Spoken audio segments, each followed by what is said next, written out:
시청자 여러분 안녕하십니까? 대한민국이 잘 보이는 곳으로 모셔다 드리는 신통방통 정찬배입니다. 먼저 오늘의 핵심 뉴스입니다. 민주당 공천 파동 상황에서도 말을 아껴왔던 사선의 중진 우상호 의원이 비례대표 후보를 비밀 공천하는 것 아니냐, 밀실 공천하는 것 아니냐 이런 의혹을 제기했습니다. 이재명 대표의 배우자 김혜경 씨를 보좌했던 후보의 전략 공천을 두고도 사천 논란이 일고 있습니다. 이광희 기자입니다. 민주당 우상호 의원이 당의 비례대표 공천 과정을 비판하며 지도부 해명을 요청하고 나왔습니다. 자신의 SNS에 비례 순번을 투표 없이 전략공관위가 심사로 결정하는 건 밀실 방식이라고 지적한 겁니다.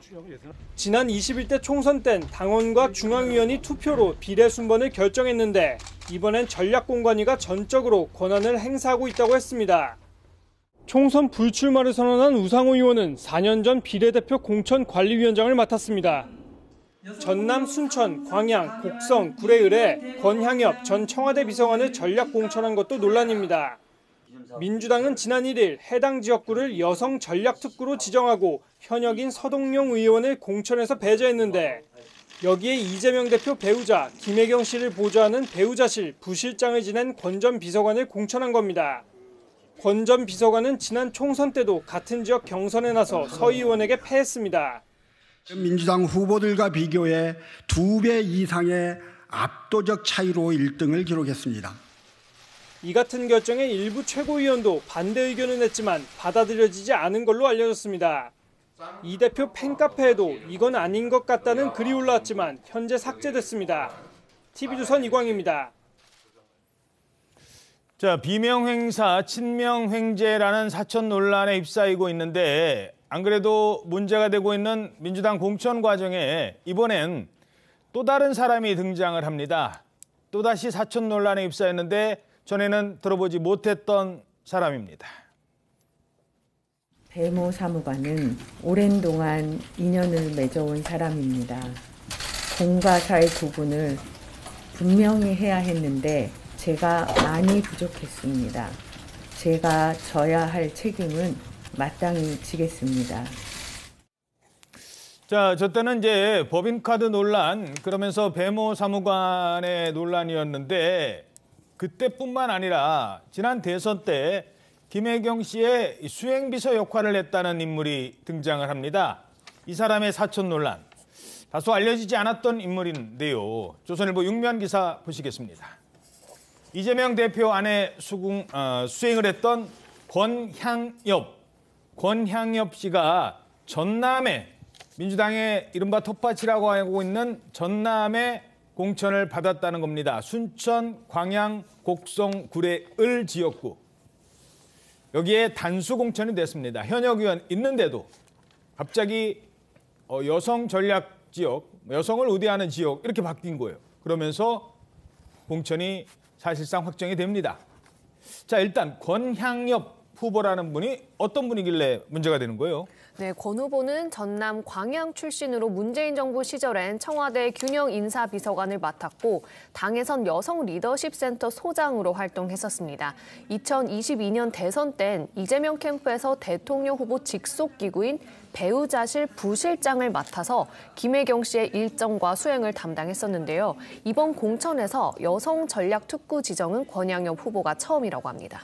그러니까 대선 캠프에 배우자실이라는 조직이 있었고 여기에서 부실장을 맡았다. 그런 사람이 이번에 민주당에서는 상당히 쉬운 지역에 쉽게 공천을 받았다. 자, 왜 이렇게 됐을까? 일각에서는 이재명 대표의 의중이 작용한 것 아니냐 이런 지적이 나온다고요. 네, 그렇습니다. 이 지난 1일 열린 비공개 최고위원회에서 친명 의원조차 좀 반대를 했다고 하는데 한 친명 의원은 결정이 이해되지 않는다며 문제를 삼았다고 하고요. 그 회의에 참석했던 또 다른 최고위원은 권 전 비서관의 적합도 조사 결과가 압도적으로 높은 것도 아닌데 왜 이런 결정이 나온 것이냐며 권 후보의 경쟁력이 약해 오히려 경산을 붙여보는 게 맞지 않냐 이런 의견이 적지 않아 찬반 토론도 길게 이어졌다고 합니다. 또 다른 참석자는 이런 문제 제기가 있었지만 이재명 대표는 듣기만 했다며 이재명 대표 의중이 강하게 작용한 것으로 보인다며 당시 상황을 전했습니다. 예. 자, 컷오프된 지역구 의원, 당사자가 제일 반발이 심하겠죠. 지난 주말부터 강하게 반발을 하고 있는데 그 목소리도 한번 들어보시죠. 도대체 기준이 무엇이고 아무런 설명도 없는 이런 일방적인 공천 결정에 대해 동의하기 어렵습니다. 당규에서 후보자 심사 기준을 정한 의정활동 평가와 도덕성, 당 기여도를 놓고 보더라도 제가 경선에도 참여할 수 없는 이번 결정이 공정하고 합리적인 결정이었는지 전략 공천에 대한 재검토가 반드시 필요합니다. 자, 황민지 기자, 혹시 뭐 여론조사 같은 거 안 돌려봤나요, 이 지역?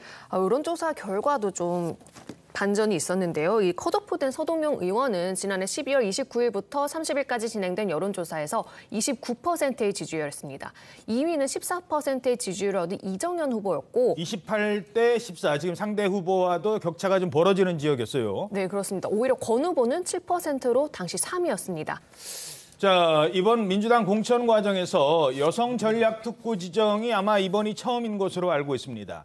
그리고 평소에 지금 보신 것처럼 지지율도 지금 현역 의원보다 10% 이상 뒤처졌던 후보예요. 그런데 갑자기 여기를 여성 전략 특구, 여성만 된다는 거예요.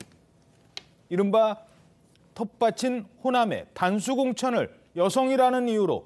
근데 알고 봤더니 김혜경 씨의 보좌 역할을 했던 인물. 자, 일단 이 상황 어떻게 분석해야 됩니까?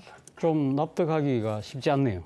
첫 번째는 이 전략공천이라는 거지 않습니까? 전략공천이라는 것이 총선에서 당의 승리를 위해서 전략적 판단에 따른 공천이라는 것인데 주로 이제 전략공천이 이루어질 경우에 가면 그 전략이 맞느냐 부분을 따져볼 필요가 있다는 것이죠. 무엇보다도 이 전략공천은 주로 격전지에 하게 되는 것이죠. 그러니까 예를 들면 경선을 하지 않고 그러니까 이 경선에 대한 후유증이 없이 오롯이 이 지금 당의 후보에게다가 뭐 이렇게 당력을 몰아주기 위해서 그래서 전략 공천을 하는 경우인데 그럴 경우도 사실 또 이 경쟁력이 있는 후보를 꽂는 것이 이 전략 공천이고 근데 여기는 지금 안방이잖아요. 지금 전남, 지금 순천, 광양, 곡성 이러면 이게 안방인데 여기는 사실 이 경선을 한다 하더라도 그 다른 후유증이 설사 있다고 하더라도 본선에 큰 영향이 없기 때문에 이런 곳에는 안방에서는 거의 전략 공천을 하지 않거든요. 그렇기 때문에 그런 일종의 뭐랄까요, 이게 정치적 상식에서 조금 반한다는 생각이 들고요.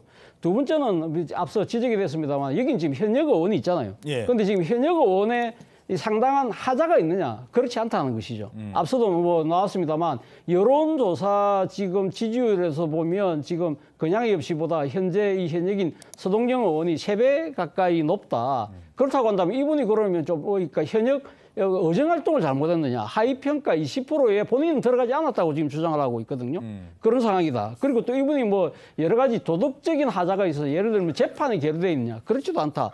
그렇다고 한다면 본인 입장에서 얼마나 억울하겠느냐. 이런 부분들을 납득하기 힘든 것이고요. 가장 큰 문제가 결국은 이하 부정관이 아닐까 하는 생각이 듭니다. 오얏나무 아래에서는 각건을 고치 쓰지 말라고 그랬는데 문제는 지금 이 건향엽 씨가 앞서 그 보도에도 나왔습니다만 이 지난 대선 때 이 김혜경 여사, 그러니까 이재명 대표의 배우자인 김혜경 여사의 배우자실 부실장이라는 직함을 갖고 일종의 도왔다는 것인데 이러한 부분들이 상당히 이번 전략 공천에 이 상당한 작용을 한 것이 아니냐는 의구심을 지금 자초하고 있는 것인데 공교롭게도 당시 배우자실 실장이었던 이해식 의원도 이번 서울 성동에 강동에 이번에 그 단수 공천을 받았거든요. 이런 것들이 맞물리면서 그 이전에 발생해 빚어져 왔던 사천 논란을 더욱더 증폭시키는 그런 측면에서는 정말 전략적이지 못한 결정이라는 생각이 듭니다. 예.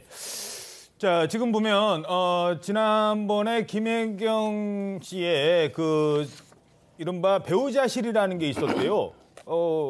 일단 배우자실이 있었다. 이 부분도 조금 그 다른 것과 관련해서 배우자실이 있었나? 다른 민주당에서 그런 배우자실을 둔 후보가 전에도 있었나? 이것도 좀 궁금하기는 하고 요 두 분의 공천은 어떻게 보십니까?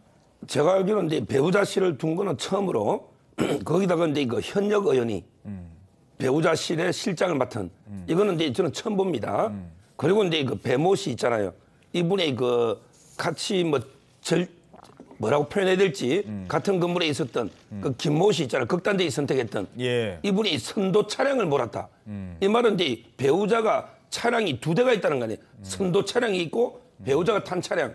이게 과잉 의전이 아닌가 이런 생각이 들고요. 저는 만약에 입장 바꿔서 김건희 여사를 수행했던 분이 대구 경북에 전략공천에게 내리꽂았다. 어허. 그럼 이게 어떻게 보게 민주당에서 김건희 여사를 수행했던 분이 똑같잖아요. 대구 경북에 여성 특구를 해서 내리꽂았다. 이런 일하고 이게 입장 바꿔 생각하면 똑같은 거 아닙니까? 제 개인적으로는요. 아마 이제 법인카드 저는 수사하고 이게 관련이 있다. 이렇게 저는 생각합니다. 뭐냐면 지금 이제 김혜경 씨 법인카드 일부는 기소됐죠. 선거법은. 근데 남아있는 게 본류가 있잖아요. 예. 업무상 배임. 이런 걸 이게 일정을 담당했기 때문에 이분이 누구보다 잘할 거 아닙니까?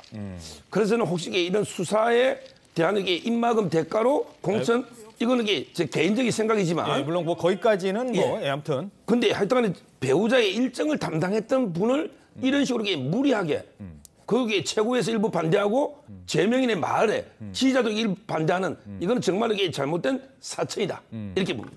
예, 뭐 보좌진을 했다고 합니다만 뭐 민주당에서는 단순한 그 수행비서가 아니다, 부실장이다 이런 역할을 갖고 공식 직함을 갖고 행동을 했고 그리고 뭐 이번 김혜경 씨 사건과 이번 공천을 직접적인 영향을 시킬 상황은 아닙니다. 오얏나무 밑에서 이 각근을 고쳐 쓴 그런 상황일 수도 있는데 그런데 문제는 공천이잖아요. 상대 후보가 있습니다. 자, 상대 후보와의 지지율 지난번 아까 나왔습니다만 그래픽부터 한번 다시 볼까요? 현역 의원과 본인의 지지율. 자, 지금 앞에서 하나, 둘, 셋, 네 번째에 계신 후보예요. 세 번째라고 공동 3위니까 이렇게 본다면 이정현 후보가 원래 여기서 순천 지역이었죠. 국회의원을 한 번 했어요. 나름 또 이정현 후보도 그 경쟁력이 있어요. 그런데 이정현 후보와의 비교를 한번 해보면 14대 7이에요. 물론 뭐 어떻게 뭐 이런 여론조사이긴 합니다만. 그런데 그럼에도 불구하고 상대 후보에게 뒤지고 있는 후보임에도 불구하고 공천을 준다. 그 얘기는 에이 뭐 앞에 28%는 어차피 우리 표. 이런 생각 때문에 지금 저 지역 분들이 화가 나 있다는 거예요. 사실 그래서 호남 지역 공천은 단수 공천을 좀 지양해야 되긴 합니다. 저렇게 현역 의원이 문제가 크지 않을 경우, 지지율이 잘 나올 경우 무소속 출마도 감행할 수 있거든요. 그렇게 되면 다른 지역의 선거까지 영향을 줄 수 있고 이건 뭐 그 국민의힘에서 영남권 공천에 단수 공천을 잘 안 주는 것과 마찬가지로 그 호남권 공천은 항상 민주당에서는 조심해야 되는 부분이라는 건 확실한데요.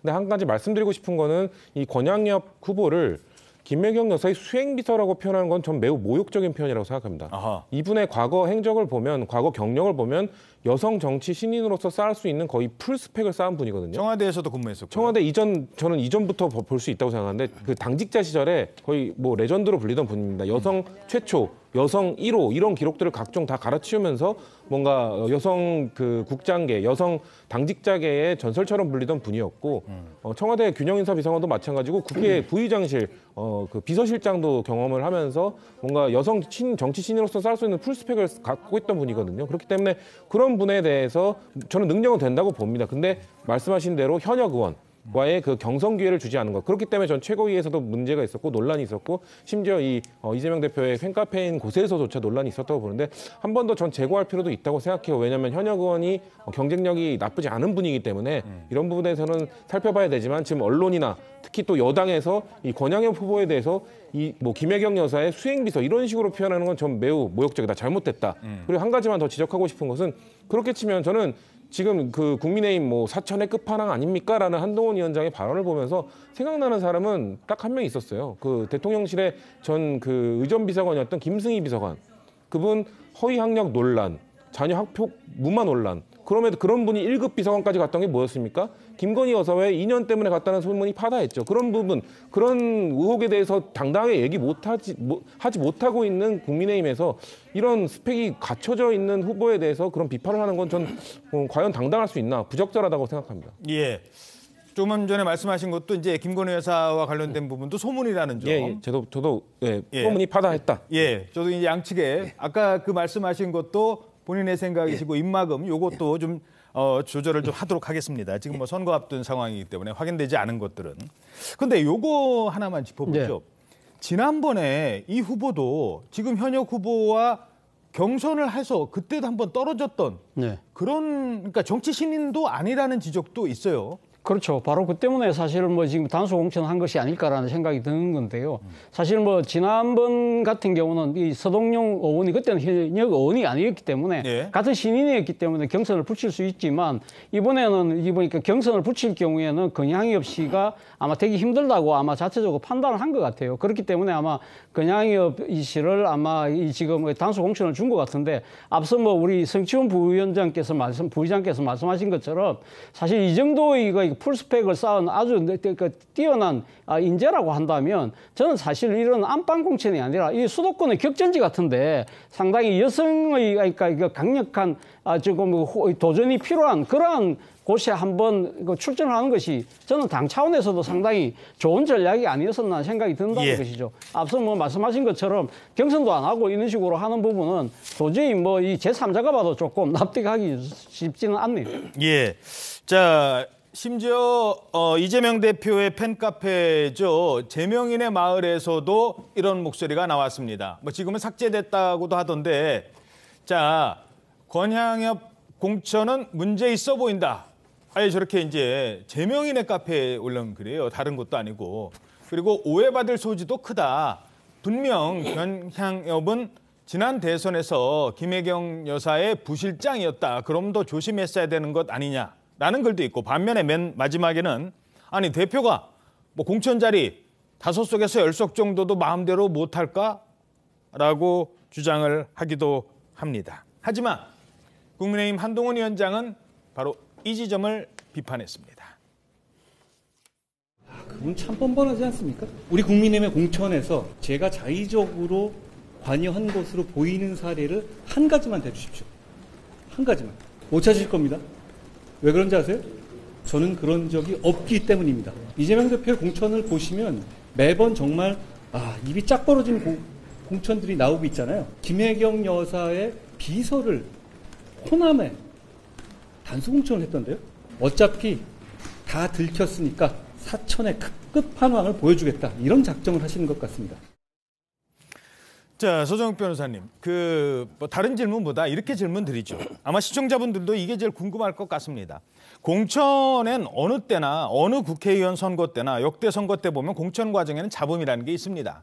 떨어진 사람 입장에서는 다 문제 있다고 생각하죠. 그래도 이런 문제 정도는 있어 왔어요. 그 정도 수준인 건지 이번에 지금의 모든 논란들이 아니면 유독 이재명 대표의 공천 과정이 좀 눈에 띄게 심한 부분이 있는지 그 부분이 궁금하거든요. 어떻게 보십니까? 정말 이게 너무 심하죠. 저는 이번에 공천은요. 한마디로 이제 그 밀실 그리고 이제 그 사천 그리고 이제 그 개딸 그리고 마지막으로 이제 방탄 이런 데 공천으로 봅니다. 지금 한동훈 위원장이 이제 그 사천의 끝판왕이다 이랬는데요. 이분이 물론 수행 빚은 아니지만 그 배우자실의 부실장이에요. 그렇다면 이제 그 수행과 일정을 담당했으니 넓은 의미로는 이게 수행하는 역할이 맞는 거죠. 저기 제명인의 마을에 글 중에 마지막 글 있잖아요. 아니 대표가 5자리에서 10자리도 마음대로 못하느냐. 이건 아주 부적절한 걸로 봅니다. 그러면 이게 예를 들어 윤석열 대통령이나 한동훈 위원장이 한 10자리 정도를 5자리에서 마음대로 하면 이게 언론에서 얼마나 비판하겠습니까? 저는 아주 부적절하고 이번 공천에 반드시 철회돼야 된다. 이렇게 보면 물론 저 글은 마음대로 못할까 저건 뭐 책임 있는 당직자의 발언도 아니고 그냥 게시판에 올라온 글 중에 하나긴 합니다. 저 글의 내용은 이제 당원이 뭐 저는 부적절하다 이런 데 생각이 들고요. 지금 공천은 말 그대로 공적인 영역입니다. 따라서 이제 투명하고 공정하게 이루어져야 되잖아요. 한 명이 억울한 사람도 있어서는 안 되거든요. 저 공천은 반드시 바로잡아야 된다 봐요. 뭐 민주당 입장도 들어보죠. 민주당에 계신 분들은 어떻게 생각하십니까? 이 정도는 평소에도 있었던 공천 잡음이다. 아니다. 이번에 좀 지난번에와 비교해도 조금 유독 좀 문제가 있는 소지가 있어 보인다. 뭐 잡음이 없었던 적은 말씀하신 것처럼 없었죠. 뭐 지금의 탈당 규모보다 훨씬 많은 의원들이 탈당을 했던 적도 있었고요. 하지만 이번 그 잡음을 바라보는 당내 시각은 뭔가 잣대가 아쉽다. 왜냐하면 지금 계속 잡음이 나오고 있는 것들이 왜 똑같은 잣대를 적용하지 않느냐 이런 문제도 있었고 또 관리가 좀 부실했다. 왜냐하면 분명 뭐 시스템 공천에 의해서 하고 있긴 하지만 그 특히나 그 공직자 평가 있지 않았습니까? 문제가 가장 불거졌던 그거에 대한 좀 충실한 설명과 좀 납득할 수 있는 설명 이런 것들이 좀 더 있었어야 잡음을 최소화시킬 수 있지 않았을까라는 아쉬움들이 가장 많이 나오고 있습니다. 하지만 지금 이 건에 대해서는 그 한 가지 또 지적하고 싶은 거는 뭐냐면 지금 양당 모두 여성 후보자 공천이 너무 저조합니다. 지금 국민의힘은 어제까지 공천 발표한 거에 그 후보자들 중 여성 후보자 통계가 12% 정도로 알고 있고 민주당은 17% 정도 되고 있습니다. 그러니까 국민의힘도 그러면은 그 여성 후보자들이 그런 풀스펙트 쌓고 좋은 여성 후보자들을 어떻게 공직에 진출시키기 위한 노력을 하고 있는지를 말하면서 민주당이 이런 여성 전략 특구에 대해서 비판을 해야지 본인들은 아무런 대책도 마련하지 않고 그냥 저는 한동훈 위원장이 뭐 자의적으로 개입 안 한다고 저렇게 자랑스럽게 얘기하시는데 그럼 여성 정치인 이런 평균적인 좀 균형을 맞추기 위한 공천을 위해서는 왜 아무런 노력을 안 하냐는 질문을 되묻고 싶은 거거든요. 그러니까 예. 그런 노력을 하면서 좀 비판을 해야 민주당도 그런 부분에 대해서 수용하고 이런 잡음도 인정하고 하는 부분이 있다. 그런 아쉬운 부분이 있다라는 걸 말씀드리고 싶습니다. 예. 자, 뭐 요거 하나만 더 짚어보죠. 김혜경 씨를 수행하기 위한 배우자실이 있었다. 뭐 민주당에 계신 분들이야 알 수 있었겠습니다만 그 부분도 좀 생소했는데 배우자실이 아까도 지적이 있었습니다만 전례가 없었던 거라고요? 네, 맞습니다. 역대 대선에선 수행 2팀이 배우자를 보좌했었는데 이재명 대선 후보 시절 이 배우자실이 신설이 됐습니다.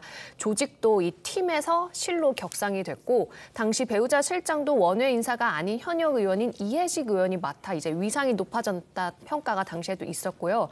이 배우자 실장을 맡았던 이 의원은 배우자가 독자 일정도 소화하겠다는 뜻이라며 이 배우자실의 의미를 설명한 적이 있습니다. 김혜경 씨도 당시 유세 현장을 누비며 적극 행보에 나서기도 했었습니다. 예, 알겠습니다. 자, 뭐 공천 과정에 대한 논란, 민주당 내부 공천에 대한 내용이니까요. 이 정도로 하겠습니다. 하지만 공천에서 배제된 사람들의 지금 행보도 관심을 모으고 있는데 아마 이분이 나가면, 이분이 민주당을 떠나면 큰 파장이 일 거라고 생각을 했는데 일단은 남기로 한 것 같습니다. 바로 임종석 전 실장. 자, 지난 2일까지만 해도 이 대표의 속내를 알겠다라고 했었거든요. 속내를 알겠다, 충분히 알아들었다. 이쯤 되면 나가는 거 아니야? 근데 어제 새벽에 SNS에 글을 올립니다. 당의 결정을 수용합니다. 근데 그 사이에 누구를 만났느냐? 이낙연 대표를 만났거든요. 이낙연 대표 측에서는 올 줄 알았대요. 아침에 저희 TV조선 기자가 전화를 했는데 그때까지만 해도 나한테는 그런 얘기 없었는데 이런 반응을 보였다는 거예요. 근데 갑자기 당의 결정을 수용합니다.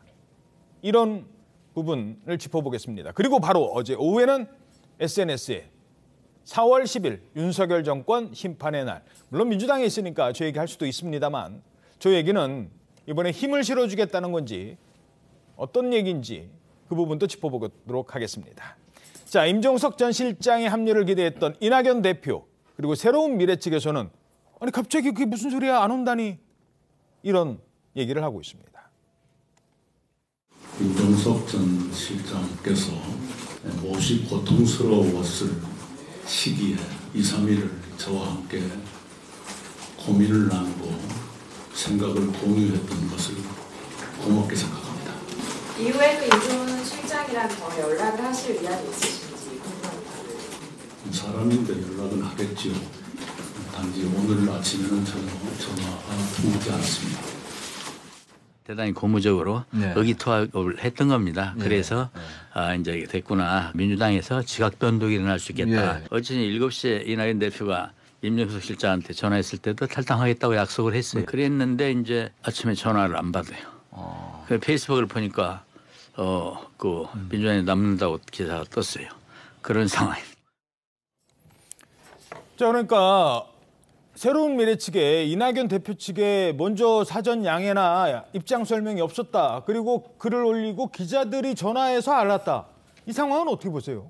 뭐 임종석 비서실장, 전신 비서실장 입장에서는 말 그대로 유구무원 아니겠습니까? 입이 있어도 뭐 좀 말하기 힘든 그런 상황이 그게 좀 미안함 뭐 이런 것들이 아마 섞여 있는 것 같은데요. 사실 바로 그 때문에 지금 이낙연 대표가 지금 사실 사람인데 연락하겠죠. 이 어법 자체는 이낙연 대표의 어법으로 비교하자면 가장 강한 일종의 상대에 대한 질타의 의미로 이야기를 한 것 같아요. 그만큼 좀 상당히 좀 실망이 컸다는 의미이긴 합니다만 임종석 전 비서실장 입장에서는 사실 어떻게 보면 그 이낙연 대표와의 회동을 통해서 나눴던 이야기에 대한 여러 가지 은행에 대한 도의를 지키는 것보다 아마 본인 입장에서 탈당을 하지 않고 당에 잔류하는 나름대로 정치적 도의가 더 크다고 아마 본인은 판단한 것 같아요. 근데 어쨌든 이 본인이 컷오프 되고 난 뒤에 한 며칠 동안 상당히 자신의 정치적 거취를 갖고 고민을 했지 않겠습니까? 그래서 일단 한때는 탈당에 이렇게 무게를 두면서 했지만 전격적으로 해군을 하면서 아마 본인 입장에서도 상당히 지금도 본인의 향후 거취나 이런 부분에 대해서 아마 고민이 클 거예요. 예. 그렇기 때문에 아마 본인 입장에서 지금 그러니까 이 무리로 드러나지 않고 아마 계속 지금 혼자서 아마 여러 가지 자신의 그 거취를 고민할 것 같은데 제가 생각했을 때 향후의 거취와 관련해서요. 이 총선과 관련해서는 저는 일종의 뭐랄까요. 정청래 모델로 가지 않을까? 정청래 모델 잠깐 쉬었다가. 예, 잠깐 쉬었다가 2016년에 그 손혜원한테 그 지역구 물려줬잖아요. 그때한테 공천 탈락이 되면서 한동안 상당히 반발하기도 했지만 그러나 결국은 앞장서서 결국 후보들을 도왔잖아요. 그런데 문제는 제가 생각해도 이 정청래 모델이 이 전면적 모델이 아니라 제한적 모델이 될 가능성이 높다. 그 당시는 제가 왜 이런 말씀드리냐면 정청래 당시가 그러니까 이 지금 의원은 탈락되고 난 뒤에 사실 본인의 지역구였던 마포울뿐만 아니라 전 지역구를 돌아다니면서 유세를 벌였거든요. 그런데 아마 임종석 전 실장 같은 경우는 아마 전 지역구를 가진 않고 아마 중성동갑에 근현히 아마 이 후보를 돕는 그 정도의 역할로 하면서 나름대로 당에 대한 도리를 하는 모양새를 취하지 않을까 생각이 듭니다. 전현희 후보를 도울 것이다. 저는 그렇게 봅니다. 예. 자, 그렇다면 가장 궁금한 건 왜 당에 남겠다고 했는가 이 부분 있잖아요. 물론 어제도 저희들이 분석을 했습니다만 기자들과 언론 분석 보도를 먼저 전해드리고 두 분 얘기 듣도록 하죠. 어떤 얘기들이 나오고 있습니까? 우선 문재인 전 대통령이 당에 남아 후위를 도모하라고 만류했을 것이란 관측이 나옵니다. 또 임 전 실장은 주말 이틀 동안 광주에 머물며 호남 민심을 파악한 것으로 알려졌는데요. 이 과정에서 송갑석 의원 그리고 문재인 정부 청와대 출신인 강기정 광주시장 등의 만류, 여기에 이제 자신의 정치적 진로에 대한 고민 등이 좀 복합적으로 작용한 걸로 보입니다. 또 임 전 실장 탈당이 부담스러울 수밖에 없는 민주당 지도부 역시 비공개 최고위에서 임 전 실장을 예우할 수 있는 보관 등을 논의했고 이런 내용이 그젯밤 임 전 실장에게 전달된 것으로 알려졌습니다. 예. 자, 여러 분석이 나오고 있습니다. 이 중에서 가장 가능성이 높은 거는 뭐라고 보십니까? 글쎄요, 뭐 복합적인 거라서 딱 하나를 꼽기는 어려울 것 같아요. 일단은 근데 그런 건 있습니다. 임 전 실장의 정치적 행보에 있어서 매우 중대한 기로 아닙니까?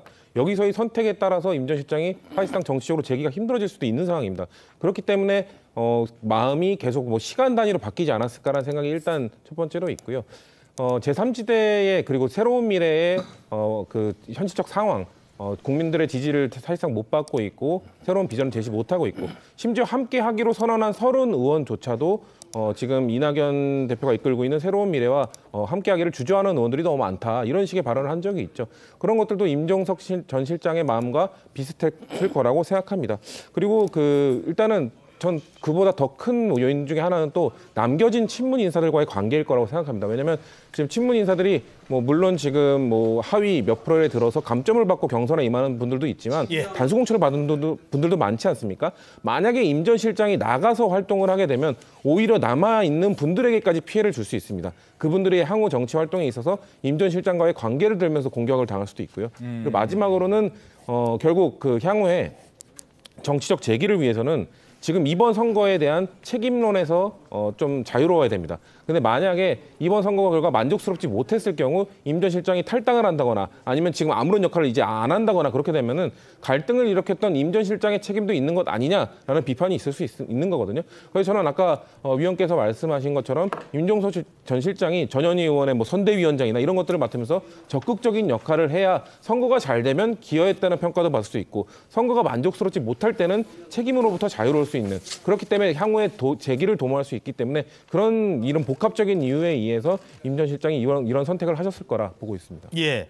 자, 동아일보의 분석 먼저 전해드리도록 하죠. 뭐 많이들 나왔던 얘기입니다. 탈당을 고민하던 임종석 민주당에 잔류를 했는데 가장 큰 이유는 아마도 8월에 있을 전당대회 여기는 이제 당대표 새로 뽑는 대회거든요. 이때 당권에 도전하기 위해서 어차피 나에게 한 번은 더 기회가 올 것이다.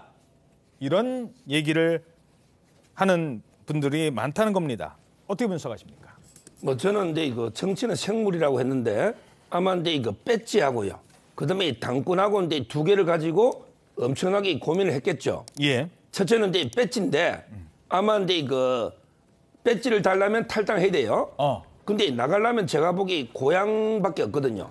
장흥. 장흥, 전남 장흥. 근데 아마 이제 강기정 시장이나 호남의 인사를 만나보니 야, 이게 여론이 만만치 않다. 호남에서 이제 새로운 미래가 아직은 여론이 미미하잖아요. 배지 다는 게 만만치 않다. 이런 데 첫째 판단했을 거고요. 그다음에 당권으로 보면요. 오히려 이제 본인은 희망이 있다 볼 거예요. 8월은 제일 늦은 거고 오히려 이게 빠르면 3월 달쯤에 공천이 끝나면 이재명 대표 얼굴로 본선 치를 수 있을까? 이런 데 지역에서 공천 받은 분들의 아우성이 놓을 수 있어요. 그렇다면 이게 이재명 대표가 본인 선거 전념하기 위해서 당대표직을 내놓을 수 있거든요. 그 시나리오가 하나 있고 3월 달에. 그다음에 두 번째는 4월에 총선 끝났을 때 임종석 실장 입장에서는 이런 식으로 이게 공천회가 총선 이길 수 있을까? 총선 져면 누가 책임져야 될까? 이재명 대표가 오롯이 지되잖아요. 그때 내가 대안될 수 있지 않을까? 이게 2단계. 시나리오 2번. 그다음에 3번이 8월 달에 우리가 대주주다. 이재명 대표는 이게 바지 사장 아니야? 우리가 적통 아니야? 이재명 대표는 이게 그냥 지분이 없잖아요. 저는 8월 달에 우리가 친문을 규합하면 충분히 당권 탈환할 수 있다. 이런 세 가지 시나리오로 아마 이게 고민 끝에 남았는데 여기에 결정적인 영향은 저는 문재인 대통령이라 봐요. 문재인 대통령이 어떻게 상의 안 하고는 결정을 못 할 겁니다. 예. 그래서 저는 아마 문 대통령이 남아서 그냥 투쟁 이렇게 조언했지 않을까 싶습니다. 예, 문재인 대통령 관련 얘기는 잠시 뒤에 하고요. 예. 저는 뭐 임종석 전 비서실장이 사실 당에 잔류한 이유가 8월 달에 당권을 노리기 위해서 저는 잔류했다고 보고 싶지는 않습니다. 사실 임종석 전 비서실장의 입장에서는 상당히 이재명 대표가 주도하는 이번 공천에 대해서 사실 민주당의 가치가 민주당이 지금 주장하고 있는 민주주의 원칙이 무너졌다고 했을 가능성이 상당히 높기 때문에 상당히 또 반발했고 그 때문에 이탈까지 생각을 했지만 잔류한 이유는 결국은 지금 총선 이후에 무너진 민주당을 재건하는 데 내가 어떤 역할을 하겠다는 그러한 생각이 더 앞서 있는 것이 아닐까 하는 생각이 듭니다. 그렇기 때문에 8월달 전당대회에서 어떠한 상황이 펼쳐진다 하더라도 본인이 꼭 나선다기보다는 일종의 민주당의 재건과 민주당의 지금 회복 그러한 가치가 만약에 실현될 수 있다고 한다면 꼭 본인이 아니더라도 다른 사람을 저는 밀 수 있다는 생각도 듭니다. 그렇기 때문에 본인의 정치적인 일종의 뭐랄까요, 이 지금 욕심 때문에 모든 이런 식의 임 전 실장의 결정을 그렇게 해석하는 것은 좀 저는 무리가 있다는 생각이 듭니다. 예. 자, 그런데 지금 임종석 전 실장의 갑작스러운 회군, 뭐 성동의 회군, 뭐 이런 얘기 나오잖아요. 근데 여기에 당황한 사람은 이낙연 전 민주당 대표, 현 새로운 미래 대표뿐만이 아니에요. 자, 임종석이 나가면 나도 나갈 것이다라고 생각했던 분들도 있을 거 아닙니까? 홍영표 의원도 지금 약간은 난감한 상황에 빠지게 됐습니다. 당 잔류를 결정을 한 것 같은데 혹시 그 의원님도 그럴 여지가 아직 남아 있다고 이해를 해도 될까요? 뭐 저는 또 제 여러 가지 개인적인 상황이 있기 때문에 제 나름의 어떤 판단을 해야 된다고 생각하고 좀 아무래도 제가 뭐 어떤 결단을 할 때는 지역구 구민들이나 아니면 또 함께 그 우리 민주당을 제대로 된 민주당을 만들기 위해서 고심하는 분들과 이야기를 해서 최종적인 결론을 내리려고 합니다. 자, 홍영표 의원도 지금 임 전 실장과 함께 민주당에 남을 거냐 아니면 홍영표 의원은 탈당을 감행할 것이냐 그 기로에 놓였다는 겁니다. 야, 그리고 나서 이런 고민할 때 어디로 가야겠습니까? 달려간 곳이 있대요. 바로 경남 양산 문재인 전 대통령에게 달려갔다고요? 네, 그렇습니다. 어제 홍영표 의원은 문재인 전 대통령을 예방했는데요. 자신의 SNS에 문재인 전 대통령과 함께 찍은 사진을 올렸는데요. 조만간 거취를 결정하겠다고 한 홍 의원이 이제 문 전 대통령에게 조언을 구한 사실을 이제 공개를 한 겁니다. 홍 의원은 문 전 대통령이 문제의식에 공감하며 안타깝다는 심정을 밝혔다면서 어떤 결정이든 잘 되면 좋겠다는 덕담도 해줬다고 전했습니다. 자, 이쯤 되면 문재인 전 대통령이 자 지금 뭐라고 했냐면 그래픽 보시죠. 문제의식에 공감을 하셨다. 근데 안타깝다. 그리고 어떤 결정이든 잘 되면 좋겠다. 아니 그러니까 결정을 어떻게 해라. 지금 그 얘기를 듣고 싶어서 갔는데 잘 됐으면 좋겠네요. 안타깝네요. 요 수준에서 그쳤다는 거거든요. 저는 이제 임종석 실장하고 홍영표 서른 의원하고 이게 다르다 봐요. 임 실장은 이제 그 당권이 있기 때문에 충분히 그 남아서 할 수 있지만 아마 이제 그 홍영표 의원이나 서른 의원에게 당장 배지가 필요한 거지 그분들이 당권에 도전하는 건 아니거든요. 예. 따라서 이제 개인적으로는 두 분에게 탈당할 걸로 봐요. 아마 이제 문 대통령도 임종석 실장에게 만류했을 수가 있는데 예. 아마 이제 홍영표 의원은 본인이 알아서 하시라. 어떤 결정이 이렇게 잘 되길 바란다. 아마 이렇게 저는 중립적으로 이야기했을 걸로 보이고 아마 이 홍영표 서른 의원은 탈당해서 일단 이제 민주 뭐 연대인지 연합인지 이런 식으로 이렇게 만들었다가 텐트 하나 치는 거죠. 그다음에 이낙연 대표의 새로운 미래 텐트 하나 있잖아요. 이걸 이렇게 합치면 호남의 나름대로 빅텐트다. 이래 하면서 이름을 바꿀 것 같아요. 예. 이낙연 대표인데 새로운 미래로는 안 됩니다. 이름이 호남에서는 무조건 이게 민주가 들어가야 돼. 민주. 아마 이제 당면까지 민주가 들어가는 걸로 뭐 민주연대든 연합이든 이런 식으로 새로 결합하지 않을까 이렇게 봅니다. 예. 자, 요거 하나만 더 짚어볼까요? 임종석, 이낙연, 홍영표 세 사람은 친문계라는 것 말고도 공통점이 있습니다. 바로 세 사람 다 호남 출신이라는 건데요. 그래서 과연 이번 공천 파동이 호남 민심에는 어떤 영향을 미칠지도 관심이 모아지고 있습니다. 이런 상황에서 호남에 뿌리를 둔 당의 원로들이 갑자기 기자회견 하겠대요. 집단 반발하는 지금 문재인 대통령은 가만히 있습니다만 문재인 전 대통령은 가만히 있습니다만 호남 출신 원로들은 이건 아니지라는 기자회견을 준비 중이라는 얘기가 나오고 있습니다. 말 그대로 비명형사, 친명횡재 그 얘기가 맞습니다. 이재명과 친한 사람들은 다 오케이고 이재명이 조금이라도 반대했던 사람들은 다 안 되는 쪽으로 전개가 됐습니다. DJ 정부에서 장관이나 국회의원 했던 분들은 15명 정도가 입장 표명을 하신다고 제가 들었습니다. 굉장히 분노하고 있죠. 이런 공천은 있을 수가 없다. 이런 입장인 걸로 알고 있고 그래서 아마 비판적 입장을 확실하게 하실 거라고 생각합니다. 자, 이렇게 되면요. 총리들, 전직 총리들이 과거에 이제 전직 총리 하시던 당의 원로들이 선대위원장 이런 거 맡으시잖아요. 근데 지금 정세균, 김부겸 다 지금 문제 있다라고 하니까 선대위원장 맡는 거를 좀 고사하고 있다. 이런 얘기가 흘러나오고 있어요. 그랬더니 이해찬 전 대표 만났었잖아요. 뭐 이해찬 대표한테 부탁하면 되지. 근데 그때 이해찬 대표가 뭐라고 했습니까? 임종석만큼은 좀 챙겨줘야 되지 않느냐 뭐 이런 취지로 얘기를 했어요. 근데 그것도 거절당했잖아요. 그러니까 이해찬 전 대표도 나서기가 좀 곤란해졌습니다. 누가 하지 선대위원장? 민주당 선대위원장 당의 선거의 얼굴인데 그런데 이 사람이 등판할 가능성이 제기되고 있습니다. 음주운전은 뭐 잘못된 거고 나머지 세 개는 상처예요. 그거는 흠결이 될 수 없다 이렇게 봐요. 특히 머리가 좋은 사람이고 학습 능력이 뛰어나고 그리고 이제 목표의식이 뚜렷해서 예. 자기 일을 계속해서 바꿔나가는 사람이구나. 아하. 바로 질문 드리죠. 유시민 등판설 어떻게 보십니까?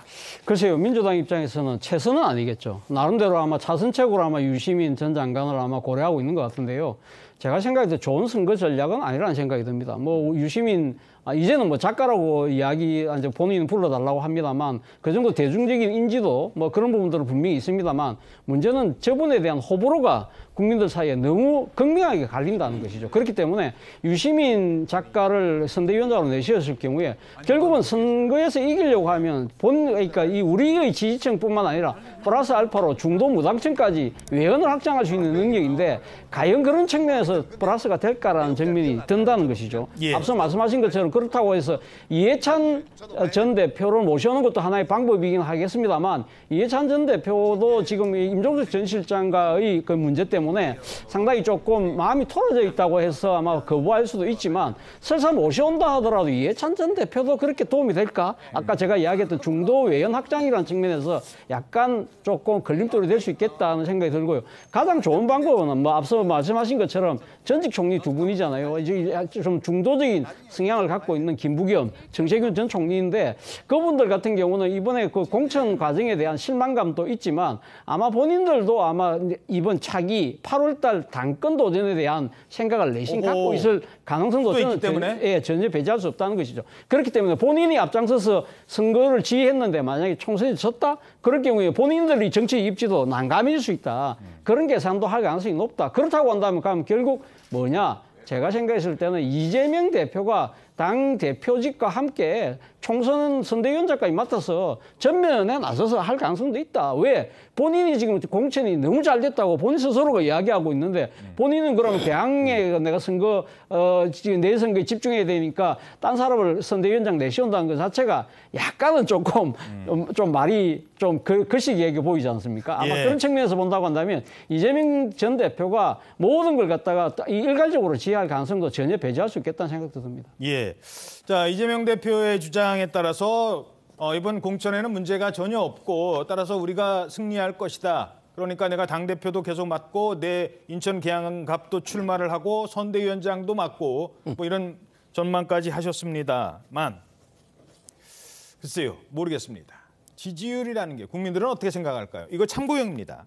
내일 당장 선거하는 건 아니고 앞으로 한 30여일 남았어요. 그 상황에 중간에 딱 잘라서 본 오늘 하루의 지지율일 뿐인데 추세를 보시기 바랍니다. 어떻게 나왔는지. 자, 지난번에 2월 셋째 주부터 이거 뭐야? 이거 크로스 생기는 거 아니야?까지 이제 갔었어요. 그러다가 바로 오차범위 밖으로 국민의힘이 앞서고 있다. 46.7대 39.1. 46.7대 39.1. 지난 2주 사이에 무슨 일이 있었습니까?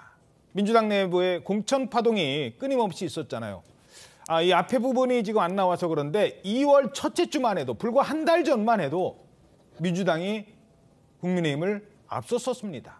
크로스가 생긴 거예요. 시간이 갈수록 점점 벌어지고 있습니다. 총선은 30여일 남았는데. 민주당은 어떻게 분석하십니까? 지금 지지율 그래프를 보면은 민주당은 정체되어 있고 국민의힘이 올라가는 것처럼 보이지만 저는 국민의힘이 올라갔다기보단 민주당이 지금 떨어지고 있는 추세는 맞다라고 생각합니다.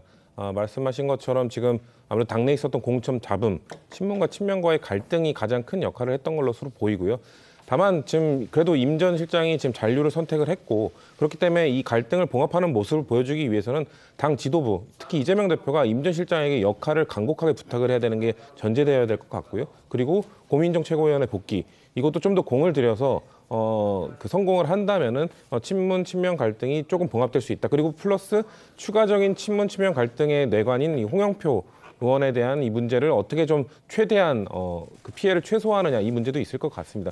그런 것들을 좀 정리를 좀 잘 한다면 민주당에도 충분히 반전의 기회가 있을 거라고 보고요. 예. 오히려 국민의힘은 지금 이제 앞에 좀 위험한 분들이 남아 있다고 봅니다. 지금 강남, 영남 이쪽에 지금 공천들이 내관으로 남아 있고요. 거기에 뭐 국민 추천제를 통해서 하겠다고 뭐 취지를 좋게, 전 좋은 취지라고 생각합니다만 결국 아무것도 결정하지 못하고 축소시키겠다고 하고 있지 않습니까? 그런 것들이 반영이 되고 그 공천에서 좀 문제가 발생한다면은 충분히 앞으로 여론조사는 반전될 수 있는 거라고 좀 보고 있습니다. 예, 처음에 국민 추천제 5곳 정도 한다고 했다가 지금 한 2-3곳 정도로 뭐 줄어들고 그것도 아직 불투명하다. 뭐 그 지적을 하신 것 같아요. 하나만 더 말씀드리겠습니다. 아까 이제 사천 논란 얘기하면서 김혜경 씨 수행비서 역할을 했다. 지금 언론에서 계속 그렇게 보도를 하고 있잖아요. 민주당에서 그렇지 않다. 이 권양엽 후보의 이력이 그렇지 않다라고 공식으로 지금 반론을 제기를 했습니다. 그거 전해드리죠. 어떤 입장입니까? 네, 권 후보 측은 김혜경 여사와 사적 인연이 없으면 비서도 아니다 이렇게 밝혔습니다. 20년 이상 당직자로 활동하는 등 오랜 경력을 쌓았고 전남 지역에 여성 국회의원이 없었다는 점을 고려해서 이제 전략공관위에서 반영에 결정했다며 이제 반론 입장을 냈습니다. 예, 알겠습니다. 자, 이렇게 총선이 30여일 앞으로 다가오면서 여야 대표 간 어떻게 한번 성사되나 했는데 안 될 것 같대요. 신경전이 고조되고 있습니다. 뭐냐? 한동훈 위원장은 계속 하자고 하는데 이재명 대표는 안 한다고 합니다. 뭘까요? 바로 1대1 TV 토론입니다. 언론이나 국민들이 많이 바라는 일이라고 생각합니다. 이재명 대표께서 원래 토론도 잘하시는 분으로 알려져 있고 민주당에서도 그렇게 자평해왔잖아요. 피하실 리가 없다고 생각해요. 게다가 MBC에서조차 요청하고 있지 않습니까? 대통령이 취임하고 또 제가 야당 대표로 취임한 이후에 국정을 놓고 대통령과 단 한 차례도 만나지 못했습니다. 계속 요청했던 것처럼 지금 이 난국을 해결하고 경제 파탄, 민생 파탄 문제를 조금이라도 완화하기 위해서라면 저는 대통령과 야당 대표의 대화가 먼저다라고 생각합니다. 자, TV 토론하자고 하니까 대통령과 영수회담이 먼저다. 그러니까 그동안 꾸준하게 요구해 왔어요. 근데 선거 앞두고 지금 대통령을 만나겠다. 자, 서정욱 변호사님 어떻게 보십니까? 지금 이제 그 이재명 대표는 출마자고요. 한동훈 위원장은 이제 출마 안 합니다. 근데 출마자가 이제 토론을 하는 과정에 허위 사실을 공표하면 이제 공직선거법에 저촉이 돼요. 예. 이재명 대표가 이제 그 세 가지로 지금 문제된 게 옛날에 그 김영환 후보하고 도지사 선거할 때 형을 강제부식인 적이 없다. 이거는 이제 대법원에서는 무죄됐지만 재판을 계속 치렀죠. 예. 첫째. 그다음에 두 번째 언론인 토론할 때 고 김문기 씨를 옛날에 그게 몰랐다. 이걸로 재판 중에 있잖아요. 이것도 TV 인터뷰 중에 넣은 거죠. 생방송 중에 인터뷰 그 토론하다가. 예. 예. 그다음에 좀 성격은 틀리지만 경기도 감사할 때도 일단 이제 그 국토부 압박 때문에 백현도 4단계 했다. 이것도 이제 허위사실로 이게 재판 중에 있거든요. 그러니까 이번에 토론하면서 한동훈 위원장이 이제 송고 질문하면 만약에 허위사실을 말하면 선거법에 걸리는 거예요. 대표적으로 저는 이런 게 들어요. 법카. 예를 들어 이제 법인카드 부인이 쓰는 걸 몰랐습니까? 그러면 이게 몰랐다 했다가 나중에 수사 결과가 달라지면 허위사실이 될 수 있는 거죠. 또는 이제 김인섭 씨는 언제까지 알았습니까? 백현동에. 예. 그러면 이게 옛날에는 2012년 이후에 연락이 안 된다 했잖아요. 예. 그런데 14년에 접촉이 놓으면 이게 문제되거든요. 따라서 저는 아마 이제 한동훈 위원장은 그 혐의들을 많이 알고 있잖아요. 예. 송고 질문을 던질 때 이걸 어떻게 답변할까? 답을 안 할 수도 없고 하면 이게 선거법에 걸려있으니까 저는 토론을 응할 수가 없다. 이렇게 봅니다. 자, 전반적인 말씀을 하셨으니까 하나하나 짚어보도록 하겠습니다. 한동훈 위원장과 TV 토론을 거부하고 있는 이재명 대표. 그런데요, 혹시 그 장면 기억나십니까? 지금부터 한 7년 전인데 이재명 대표가 전혀 토론을 못하는 사람이 아니잖아요. 토론 잘하시잖아요. 7년 전에 그때는 문재인 후보와 민주당 대선 경선 벌일 때입니다. 이재명 후보가 문재인 후보를 향해서 TV 토론을 하자고 합니다. 그러면서 자꾸 안 한다고 하니까 이렇게까지 압박을 한 장면도 있었습니다. 명색이 민주정당의 그것도 국가 지도자가 되겠다고 하는 후보가 후보 토론회를 계속 회피하는 것은 민주주의에 대한 이해가 좀 부족하거나 혹은 국민에 대한 예의를 충분히 갖추지 못한 것으로 생각됩니다. 제가 이렇게 제안 드리겠습니다. 자, 시기, 방법, 절차, 내용 모든 것을 문재인 캠프에 백지위임하고 주제 제한 없이 무제한 토론을 할 수 있도록 준비해 주실 것을 공식으로 제안 드리겠습니다. 아무리 생각해도 이건 아닙니다. 아무리 생각해도 이건 아닙니다. 시기, 방법, 절차 다 맡길 테니까 일단 토론부터 하십시오. 문재인 후보 나오세요. 뭐든지 얘기합시다. 그런데 바로 저 장면을 거의 똑같은 방식으로 지금 한동훈 위원장이 이재명 대표를 향해 공격하고 있습니다. 저는 이재명 대표가 원하는 시간에 제가 어디서 뭘 하고 있든 간에 하루 전에만 알려주시면 제가 그 시간을 맞추겠다는 말씀드립니다. 또 여러 가지 이슈에 대해서 제한 없이 토론하는 것이 국민들이 이번 총선에서 어떤 선택을 하시는데 좋은 판단 기준을 제공해 드릴 수 있을 것 같고 거기에 응하는 것이 1당, 2당 대표로서의 도리라고 생각합니다. 데자뷰라는 말 있잖아요. 뭔가 좀 비슷해 보여요. 기시감이 있어요. 네, 그렇습니다. 앞서 보셨다시피 2017년 대선 경선 당시 더불어민주당의 대통령 후보 경선 과정에서 이재명 당시 후보는 문재인 당시 후보 캠프를 향해서 무제한 토론을 제안했었습니다. 시기와 방법, 절차 내용 등 모든 것을 문재인 캠프에 백지임할 테니 이제 주제 제한 없이 무제한 토론 조속히 하자 이렇게 압박을 했었는데 한동훈 위원장도 이번에 이재명 대표를 향해 이 대표가 원하는 시간에 어디서 뭐라든 하루 전에만 말해주면 시간 맞추겠다며 거듭 양자 TV 토론을 압박하고 있는 모양입니다. 예. 자, 그렇다면 왜 거부를 하고 있을까? 앞서도 지적이 있었습니다만 한동훈 위원장은 이재명 대표가 토론 안 하는 건, 내 제안을 거부하는 건 아마 이런 이유 때문일 것이다라고 주장하고 있습니다. 대통령과의 토론 때문에 못한다? 그게 말입니까? 왜 이렇게 저와의 토론에서 도망가려고 하겠습니까? 거짓말을 하지 않을 수 없기 때문이라고 생각합니다. 법카, 당신 쓴 거 맞냐? 대장동 비리 어떻게 된 거냐? 성남FC 뇌물 당신이 알았냐? 대북송금 당신이 알았냐? 샴푸 썼는데 그게 하늘에 떨어진 거였냐? 공무원들을 몸종처럼 부린 것 어떻게 된 거냐? 여기에 대해서 이재명 대표는 생방송 토론에서 거짓말을 할 수밖에 없을 겁니다. 이재명 대표는 늘 거짓말을 하지만요. 지금의 거짓말은 성격이 또 달라집니다. 왜냐하면 곧바로 선거법 위반이 되거든요. 그렇기 때문에 피하는 것이라고 저는 생각합니다. 그걸 못할 정도라면 저분은 정치하면 안 되는 건 아닙니까? 이재명 대표가 원하는 시간에 원하는 방송사에서 누구를 사회로 내세워도 상관없습니다. 김어준 씨가 해도 상관없어요. 응해 주실 것을 요청드립니다. 제가 다 맞춰드리겠습니다. 김어준 씨 유튜브에서 토론하는 것도 가능하답니다. 자, 지금 상황 교수님 어떻게 보세요? 글쎄요, 저는 이재명 대표의 지금 이 토론을 거부하는 듯한 자세를 도저히 이해를 못하겠어요. 제가 만약에 야당 대표라고 한다면 저는 100% 제가 먼저 이야기를 하지 않았을까 하는 생각이 든다는 것이죠. 사실 이재명 대표가 이 지금 토론을 아까 거부하는 모습을 갖고 7년 전과 비교를 했잖아요. 그까지 멀리 갈 필요도 없습니다. 지난해 7월 달을 기억하시면 당시 김기현 당시 국민의힘 대표가 소주 한잔 하자 이랬을 때 그때 난 소주는 친구하고 해라. 내하고 정책 토론하자고 하면서 이재명 대표가 뭐라고 했냐. 로텐다홀에 의자 하나 책상 하나 놔두놓고 공개 토론하자. 그렇게 역제안을 했던 분이 바로 이재명 대표입니다.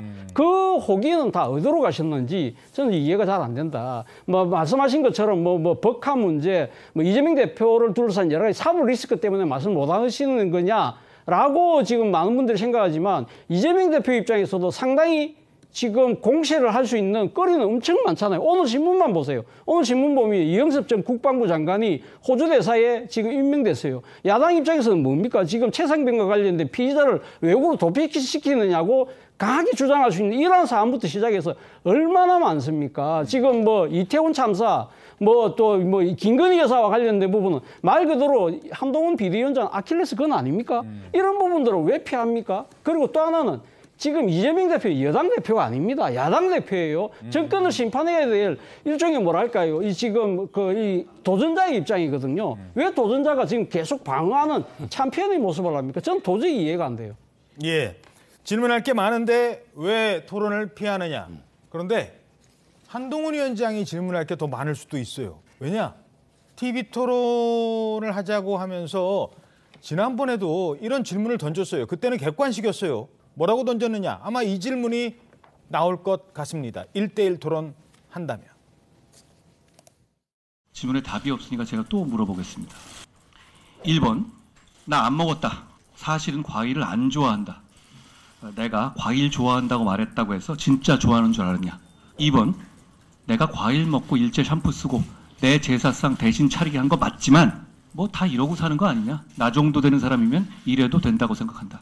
3번, 사실은 과일도 다 정진상, 김용, 유동규가 먹은 거다.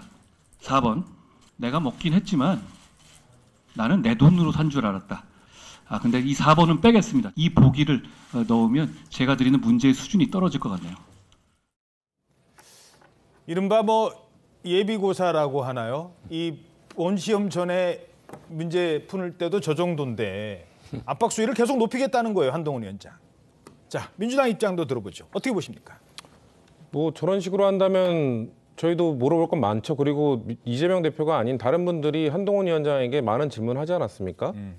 디올백 아직도 문제 없다고 생각하십니까? 고발 사주 의혹으로 1심 유죄를 받은 손준성 검사가 고발장을 외부로 보내기 전날 단체 카톡방에서 60장의 그림 파일 올리신 거 그거 뭡니까? 이런 질문 지금 다 피하고 있지 않습니까? 한동훈 위원장도 도망가고 있습니다. 저는 그래서 역제안하고 싶습니다. 그렇게 토론을 하고 싶으시면 그 질문을 했던 분들과 같이 하시죠. 제3지대에 있는 대표들 일정 기준의 지지율을 이상 기록한 제3지대 대표들도 같이 하시죠. 조국혁신당의 조국 대표가 될 수도 있고요. 개혁신당의 이준석 대표가 될 수도 있습니다. 지금 이 두 분 한동훈 위원장에게 계속 구애를 하고 있고 계속 질문하는데 다 도망가고 있지 않습니까? 그것까지 같이 한다고 한다면 전 한동훈 위원장의 토론하겠다는 마음이 진심이라는 것 인정하겠습니다. 근데 진심이 아니라고 생각하는 이유가 지금 프레임을 짜고 싶은 거 아닙니까? 지금 윤석열 정권에 대한 심판을 요구하고 있는 지금 제1야당 대표와의 프레임 이걸 피하고 한동훈 대 이재명 프레임 짜고 싶으니까 그걸 도망가는 모습을 연출하고 싶어서 그런 건데 조국 대표, 이준석 대표로부터 도망가고 있는 본인의 입장부터 표명하시고 제1야당 대표에게 토론 제안을 하시기를 저는 부탁드립니다. 지금 성취훈 부위원장님이 아주 재밌는 제안을 했어요. 1대1 말고 4시 합시다. 그러니까 일정 부분 물론 그러면 또 이제 정의당에서 녹색 정의당에서도 문제를 삼을 수 있습니다만 일단 언론에 지금 가장 관심을 모으는 사람들 한동훈, 이재명 플러스 조국 그다음에 이준석. 이런 것까지 하자는 제안도 있었는데 자 일단 국민들은요 뭔가 좀 이렇게 당사자들이 만나서 얘기하는 모습을 듣고 싶어는 해요. 어떻게 보십니까 지금 상황? 지금 이제 선거 토론도 기준이 있잖아요. 뭐 의석수라든지 또는 이제 지지율이라든지. 근데 이 거대 양당 2개 하고요. 그다음에 이 군소신당 아직 창당도 제대로 됐나요? 조국 신당이 중앙당만 이게 한 거 아닙니까? 이준석 신당 이게 어떻게 같이 4명이 되면 중구난방 토론이 되겠습니까? 그건 말이 안 되고요. 저는 두 분이 하는 게 맞죠. 여야 간의 거대 양당이니까 토론하시면 본인도 공개할 게 있다고 하잖아요. 근데 왜 피하는지. 그리고 한동훈 위원장의 제안은 진심입니다. 또 진심이에요.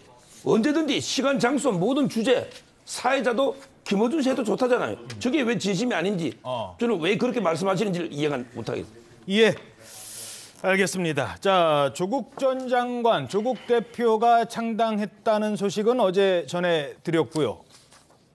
아마 TV 토론하자면 이분도 나도 당대표인데요. 저도 합시다라고 할 사람도 있는 것 같습니다. 지금은 옥중에 있습니다. 그런데 옥중에 있는 사람이 무슨 토론했는데 옥중에 있는 사람이 당을 만드니까 이 부분도 짚어보겠습니다.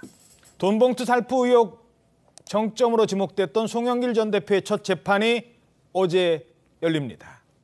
자, 그런데 재판에 송 전 대표가 직접 변론에 나섰어요? 네, 말씀하신 대로 어제 정자법 위반 혐의 관련 송 전 대표의 첫 재판이 있었습니다. 송 전 대표가 모습을 드러낸 건 지난해 12월 구속된 이후 처음인데요. 이제 녹색 수의 차림으로 출석을 했는데 석 달 전과 달리 머리가 절반가량 하얗게 진 모습이었습니다.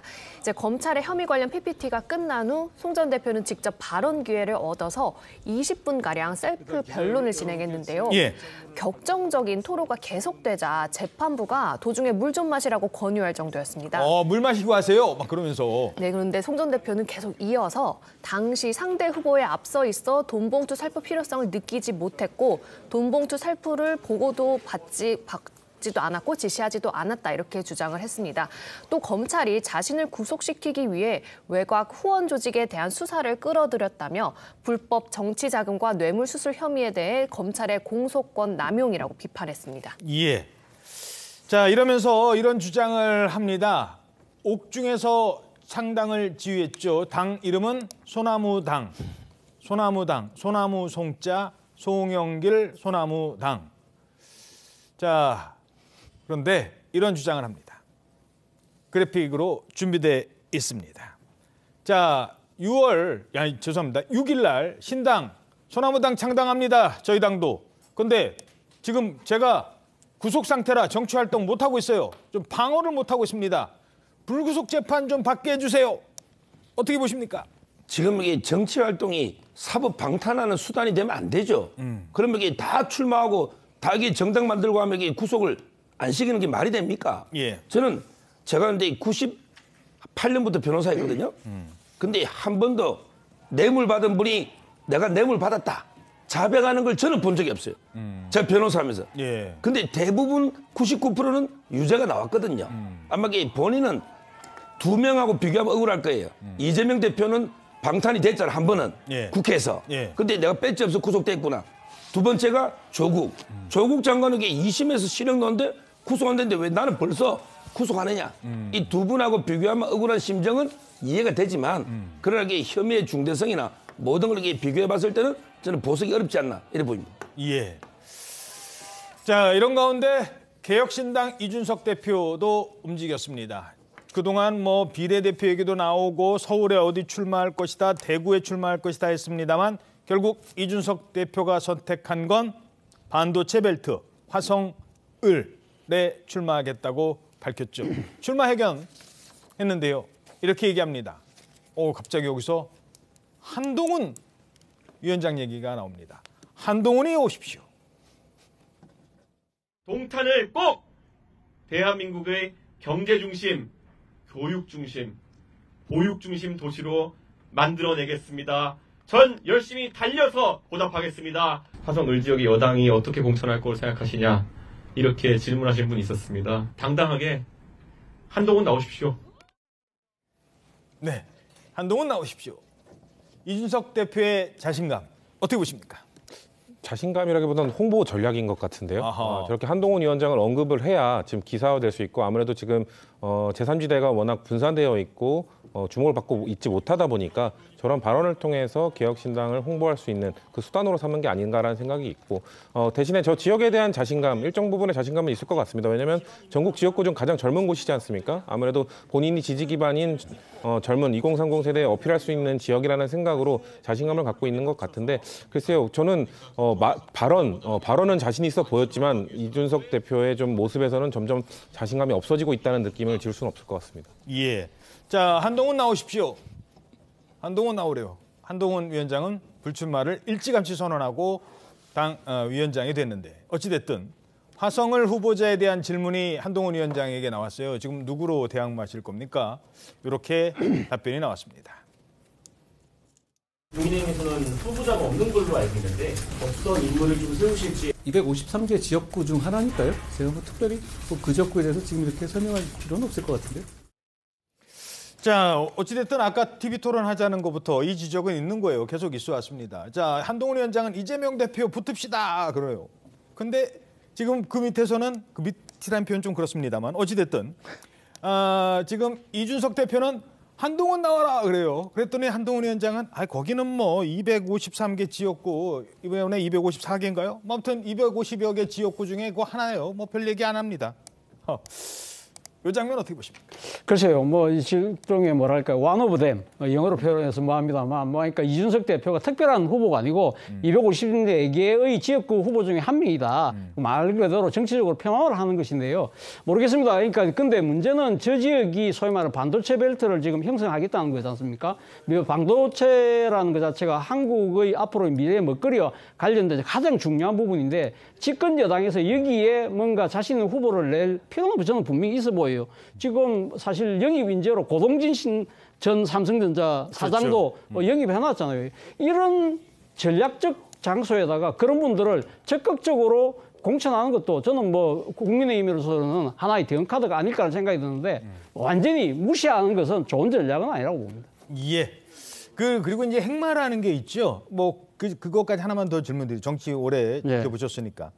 내가 먼저 후보를 딱 꽂는 것보다 상대가 아니면 내 경쟁자가 먼저 결정이 되면 거기에 맞춰서 가는 행보. 그래서 국민의힘이 늦어지는 경우도 있어요. 그렇죠. 그 때문에 지금은 이제 지금 문제는 하승을 같은 경우는 지금 그러니까 민주당도 공용훈 전 현대차 사장을 냈잖아요. 그럼 그 얘기에다가 지금 이준석 대표가 놓는 상황이기 때문에 여기에 만약에 고동진 삼성전자 사장이 간다고 한다면 삼성, 현대, 하버드. 그렇죠. 그런 식으로 아주 빅매치가 되면서 국민의힘도 상당히 지금 반도체나 미래에 대해서 상당한 신경을 쓰고 있네, 총력을 기울이고 있네라는 하나의 정치적인 상징성을 보여주고 있는 장소이기 때문에 제가 그런 말씀을 드린 겁니다. 예, 알겠습니다. 참고로요, 조금 전에 김영주 의원, 민주당을 탈당한 김영주 의원이 국민의힘에서 자신의 지역구 영등포 갑에서 우선 추천됐다는 소식이 들어왔습니다. 어제 국민의힘 입당을 했는데요. 이러면서 영등포 갑의 김영주 의원이 구청장 출신 민주당 후보와 경쟁을 벌이게 됐습니다. 그리고 서울 강서울은 박민식 보훈부 장관이 전 보훈부 장관이 공천을 받았다는 소식까지 전해드리겠습니다. 다음 소식입니다. 요즘 의료 공백 현상이 점점 가속화되고 있는데요. 진짜 큰 병 걸리시면 안 될 수는 없겠습니다만 요즘 정말 고생일 것 같습니다. 뇌출혈, 심근경색 같은 응급 환자들 지금 못 받겠대요, 병원에서. 손을 든 병원이 잇따르고 있습니다. 환자들 어떻게 하라고요? 배상윤 기자입니다. 환자분 점심에 상복부 통증으로 내원하셨는데 CT 찍어봤더니 응급으로 상황실에 걸려온 전화. 강원도의 한 환자가 긴급 혈관 시술을 받아야 하는데 의사가 없다는 내용입니다. 수소문 끝에 서울의 한 병원으로 연결해 줍니다. 정부가 전국 4개 권역에서 문을 연 응급실 컨트롤 타워입니다. 응급실에서 조금 더 상위 기관으로 전원이 필요한 환자의 전원을 지원하기 위해서 주로 대형 병원 의사들의 공백이 이어지면서 응급실이 휘청이기 시작했습니다. 긴급함 암 환자도 2-3시간씩 기다리기 일쑤입니다. 위암 수술을 했는데 2주 전에 혈변을 보셔가지고 아이고, 언제까지 지금? 2시간, 3시간. 의료진 부족으로 현재 이곳 병원에선 뇌출혈 수술 등 응급진료 10개 항목이 수술이 불가능한 상태입니다. 저희가 급하게 또 다른 병원, 수술이 가능한 병원을 알아보고 있었는데 수술이 어렵다고 하는 거예요. 신규 전임이 대부분이 나간 부산의 한 대형 병원에서도 비슷한 호소가 이어집니다. 지금 한 1시간 됩니다. 빨리 의사들이 들어와가지고 다 제자리에 찾아갖고 환자들을 돌봐야지. 남은 의료진들 사이에서도 한계 상황이란 절규가 쏟아지고 있습니다. TV조선 배상윤입니다.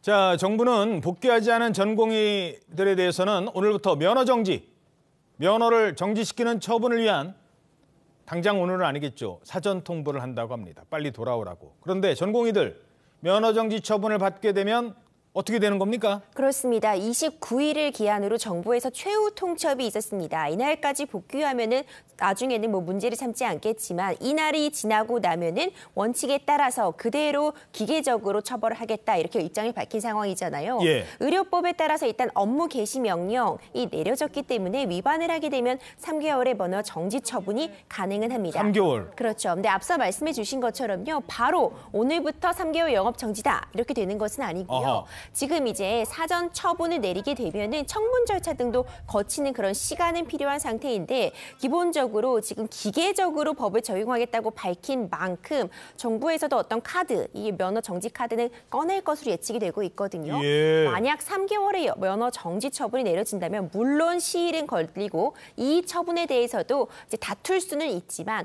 만약 이것이 처분이 내려진다고 한다면 일단 기본적으로 전공의가 수련 기간을 채워야 되는 그런 의무 조항이 있는데 3개월 동안 그 기간을 채우지 못하는 것이 되니까 최종적으로 전문의 자격을 취득하게 되는 그 시기가 1년 다음 해로 미뤄질 수도 있고요. 뿐만 아니라 어떤 행정 처분이라는 것이 기록이 남기 때문에 예를 들어서 해외로 뭔가 취업을 한다고 하거나 기타 어떤 행동들을 하는 데 있어서 이 면허 정지 처분을 받았다는 것이 기록으로 남게 되는 그 불이익을 받을 수도 있는 그런 상황입니다. 예, 불가역적이라고 했습니다. 정부는. 그러니까 이 면허 정지 처분 들어가면 다시 돌리지 않겠다. 그냥 원칙대로 가겠다. 이런 입장을 밝히고 있는 겁니다. 자, 다음은요.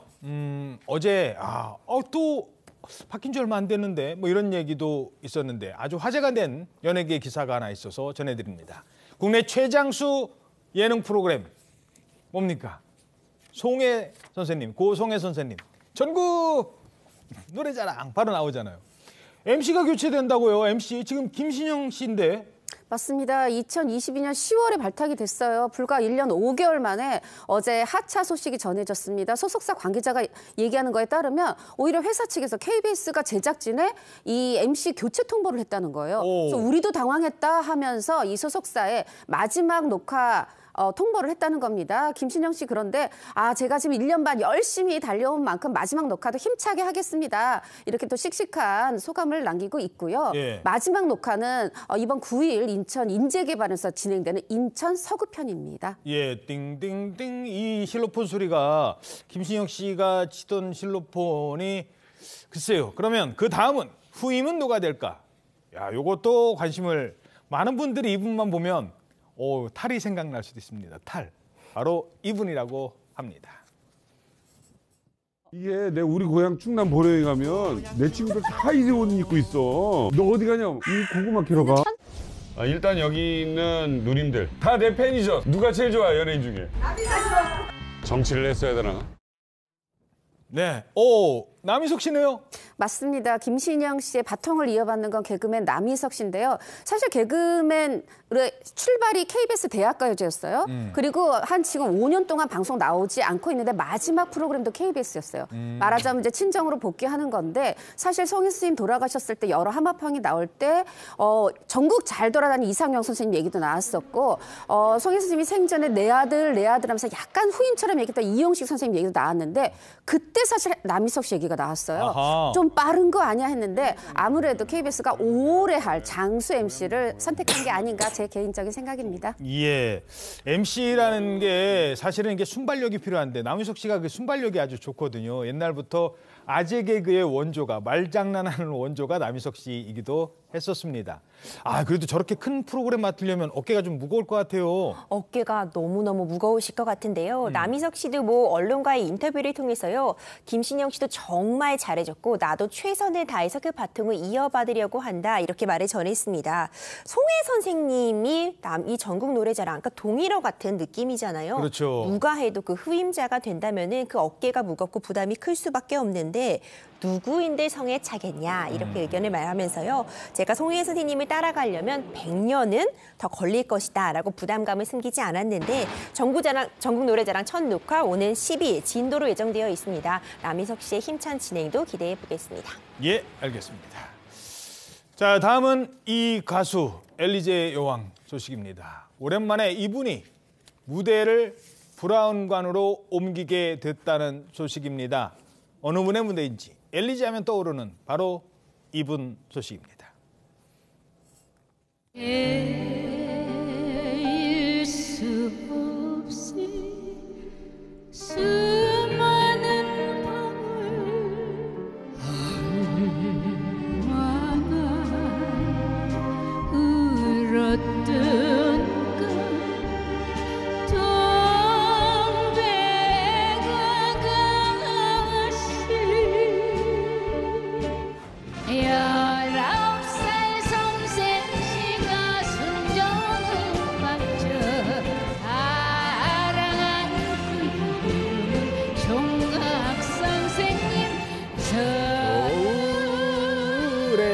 죄송합니다. 저분 노래 들으면 그냥 따라하게 돼요. 아니 근데 어떻게 저 목소리가 지금까지도 유지가 되냐고요. 가수 이미자 씨. 은쟁반의 옷깃을 구르는 소리가 정말 지금까지도 우리가 엘레지의 여왕이라는 게 엘레지가 꼭 노래뿐 아니라 시더라도 어떤 슬픈 감성을 노래하는 거예요. 네. 말하자면 우리의 고단한 일상, 슬픔을 슬픔으로 치유하는 그런 노래를 부르시는 분인데 사실 TV 예능에 서질 않으세요. 명절 특별 콘서트 말고는. 근데 이번에 미스트롯 3의 결승전에 전격 나와 주시는 겁니다. 왜 이렇게 나오실 수 있었나 싶었더니 두 가지 이유가 있더라고요. 예. 미스트롯, 미스터 트롯 할 거 없이 그동안 한 해도 빼놓지 않고 다 보셨고요. 오. 또 하나는 아니 후배들이 어찌나 이렇게 잘하는지 이 어떤 사람들의 소외된 사람들의 마음을 이렇게 도닥여주는 거에 고맙다고 말하고 싶었고 어허. 이 후배 참가자뿐 아니라 마스터들도 옆에서 같이 조언해주고 이끌어주고 이 사람들한테도 내가 격려해주고 싶었다. 그래서 나왔다. 해서 정말 이게 정말 보기 드문 이미자 선생님의 예능 출연이 이루어지게 됐습니다. 야, 그러니까 원래 내가 좋아하는 팬이었는데 그렇죠. 출연의 기회까지 갖게 됐다. 그렇습니다. 예. 오히려 이미자 선생님이 깜짝 놀랐다고 합니다. 뭐를 보고 놀라셨는지 바로 그 지난주였어요. 바로 준결승전 무대. 저희도 잠깐 다시 한번 보실까요? 사진 속에 당신은 웃고 있네요. 나 없이 편한가 봐요. 내 일생에 하나뿐이었던 사람 당신이 그립습니다. 어디서 왔다가 어디로 가느냐 낯선 바람아 꽃향기. 그러니까요. 우리 홍준성 기자도 지금 아니, 신곡을 어떻게 저렇게 잘 불러 그런 얘기를 하고 있습니다. 정말 대단한 후보들이 이번에도 경쟁을 하고 있습니다. 자, 바로 저 사람들 중에 엘리제 여왕에게 왕관을 수여받을 주인공 이번 주에 나온다고요? 이번 주에 진왕관 수여식 거행될 예정입니다. 이미자 씨는요 이번 무대와 함께 미스트롯 3 진왕관 수여식에도 함께 참가할 예정인데요. 예. 이미자 씨 후배들에 대한 사랑 아끼지 않고 좀 표현을 해주었습니다. 내가 요즘 세대에 태어나서 미스트롯 3에 나왔다면 과연 이만큼 할 수 있었겠느냐 이렇게 칭찬 일색이었는데요. 노래하면서 퍼포먼스까지 저렇게 완벽하게 하는 후배들을 보니 깜짝깜짝 놀라겠다 이렇게 말을 밝혔고요. 또 후배 장윤정 씨에게는 어쩜 저렇게 섬세하게 이렇게 한 명 한 명의 장단점을 짚어내는지 심사를 정말 잘한다면서 또 칭찬을 아끼지 않았습니다. 예. 이미자 씨는 이번 특별 무대에서 두 곡을 부르셔요. 1967년에 발표한 유달사나 마레다오와 40주년 기념 앨범 수록곡 갈매기가 되어를 부르신다고 하는데요. 특히 유달사나 마레다오는요 워낙 노래가 어려워서 견연에서 한 번도 등장하지 않았던 곡이라고 하는데 이미자 씨의 무대에도 이 진수여식과 함께 큰 기대를 받고 있습니다. 아, 잠깐만요. 좀 노래 좀 더 듣고 싶네요. 와, 노래를 진짜 잘하네요. 노래 너무 잘하고요. 네. 이게 정말 기존에 불렀던 노래가 아니면 우리가 아는 노래가 아니면 귀에 잘 들리질 않거든요. 그렇죠. 근데 지난주에 신곡들인데도 정말 이거 우리 들었던 노래 아니야 싶게 굉장히 곡소화력이 대단했고 사실 누가 왕관을 써도 된다 할 만큼 굉장하고요. 이미자 선생님 퍼포먼스 못 하신다고 하는데 제가 생각할 때 무대로 걸어 나오시는 것만 해도 퍼포먼스입니다. 알겠습니다. 더 듣고 싶은데 안 된대요. 빨리 지금 방송 시간 마쳐야 된답니다. 1분 뒤에 돌아오겠습니다. 네, 신통방통 오늘 순서 여기서 모두 마치겠습니다. 여러분 고맙습니다.